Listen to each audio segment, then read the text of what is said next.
أعوذ بالله من الشیطان الرجیم بسم الله الرحمن الرحیم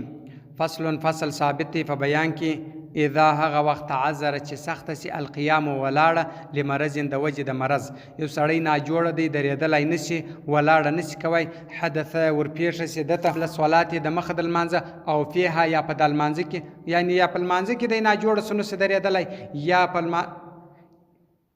یعنی یا د لمانځه د مخه دی ناجوړه سنوسو درېدلی په ولاړې لمونځ نسو کوی یا لمونځ نیت وتاړئ بیا وروسته دا تکلیف ور پیدا سولو صلا لمونځ دې وکړي قاعدا په ناست سره یرکع رکوع به کوي ویسجد سجده به کوي یعنی رکوع سجده دې کوي په ناست دې دا لمونځ وکړي وان تعذر که څه نور هم سخته سوه مع القیام سره د ولاړه خو نسوه کوی هغه پر پاته سو اوس خو لمونځ په ناست سولو نوره سختي ورته راله او ما اشاره دې کوي برأس په سر سره رکوع سجده یې نسوه کولی نو بیا دې نو چش کی اشاره دې په سر سره کی قاعدا په ناس سره ان قدر کې قدرت الودي ولا معه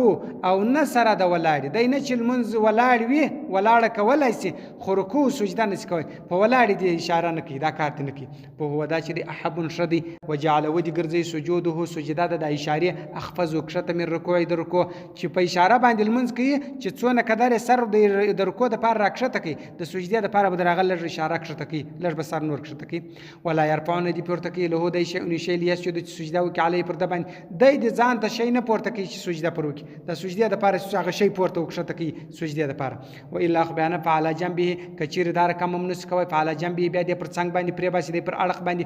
متوجهن مخامخ وکبلته او ظهره یا د پر شا باندې پرې باسي د ستوني استخ پر شا باندې پرې باسي کذا دغه رقم وذا اولا وذا او دا چې د بهتر دی ولما او اشاره براس په سر سر مستلقيا چې پروت وي على ظهر پر شا باندې ورجلاه بشي د القبله د قبله او خاطي او مستجعا یادي پر اړخ پروت او وجهه او مخبه اليها ودا قبلتي والاول چې دی اولا بهتر دی اول کوم دی چې د ستون استخ پروت وي بشي د قبله او خاطه غزولي وي اشاره په سر سر کوي دغه رقم چې دی بهتر دی دردا چې دی پر اړخ باندې پروت وي هغه د سر ستون استخ چې دی دا درغه بهتر دی فان تعذر کچیر نور هم سخت سو مشکل سو او خیرات و دي زنډي د المنز بس د المنز دی وس و زنډي بیا به راوګرځي و مؤمن اشاره ولا صح جوړ سو په صلات په المنز کې یو سړی اشاره کول په المنز کې جوړ سو استأنف راودي ګرځي د المنز وقاعدا او ناسړی يرکو رکوع و يسجد سجده کول رکوع سجده کول ثم ورسته صح جوړ سو په دغه المنز کې بنا قائما بس د غید ولار چا نور منځ په ولاړ وکي بنا دي پر وکي ګوره سلام ګرځول نه غواړي چې بیرته المنز راوګرځي صلی الله المنز دی کې قاعدا پنای سره فل کې فکشته کې جاریان چرواني بلا عذر بلا عذر ګوره کشته روانه ده پکشته کې بلا عذر پناشتي د المنز وکي صحیح دی بلا عذر ګوره د پکشته کې المنز پناشتي باندې کې وفي مربوطي او په تړلې کشتۍ کې لا بیا نه دی سي ګوره چې کشتۍ د تړلې د ولاړه د داسې د ژیله د کشتۍ راسي د دریاب بیا وتړي په یو شي پسې وتړي په یو موضوع په یو شي پسې وتړي که چیرې تړلې کشتۍ ودی کې ولاړ ولمنځ یې کوي په ناستې باندې بیا دته لمونځ نه دی جایز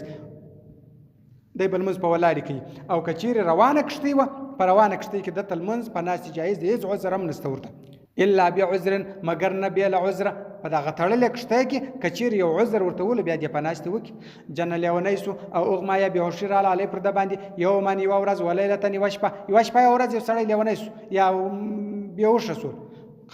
قضا دی راوي ما هغه فاتت و چې د دسه قضا سوي دي د دسه کول منځ قضا سوي دي هغه راوګرځي و ان زاد کذات ولو ساعتا یو ساعت در دې یو ورځ یو شپه یو ساعت زیات دی به وشسول یو څه وخت زیات به وشو یعنی 2 ورځې ول 3 ورځې ول لا بیا دې نه راګرځي ګوره کې سړی به وشو یا لیونی ول یو شواروز قدر دی لیونی ول دغه یو شواروز قدر کدی جوړ شو دغه منځونه براوګرځي خدا پنځل منځونه دي دا براوګرځي او کده دې څه زیات دی به وشو ل ډیر شپې به وشو ارڅو شپې به وشو یا لیونی و دغه شپول منځ راګرځول نه غواړي د څخه صدق الله العلی العظیم وصدق الرسول النبي الامي الكريم ونحن على ذلك من الشاهدين والشاكرين والحمد لله رب العالمين